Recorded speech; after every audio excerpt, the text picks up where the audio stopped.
3.7 Introduction to Eine, kleine Nachtmusik, Köchel 525.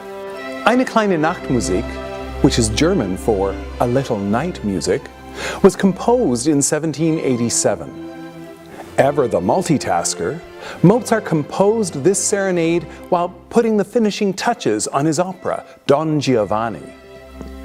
It's likely he composed the work to fulfill a commission from a music-loving aristocrat, but we don't know the details. Another mystery is the fact that, in his letters, Mozart talks about the work having 5 movements, not 4, as we have come to know it. What happened to the second minuet and trio, to which he refers in his letters? Did Mozart tear out the pages from the autograph score himself? If not, then it begs the question, who did? And why? The work was probably intended for 2 violins, viola, cello, and double bass.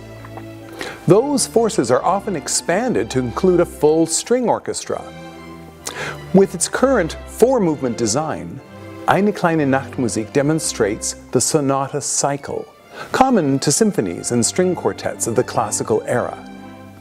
In the opening allegro, Mozart presents a compact sonata form in G major.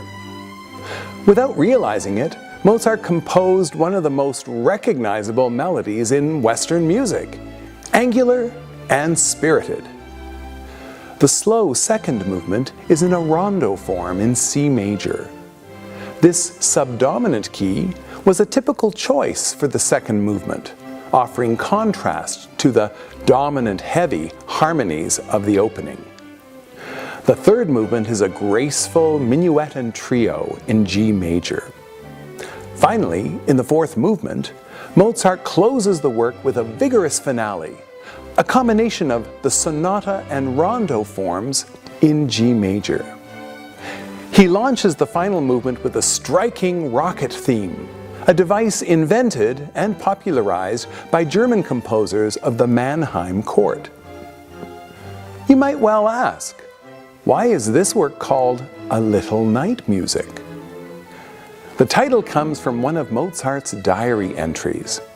He probably intended it as a casual reference, but the name stuck with future publishers and audiences alike.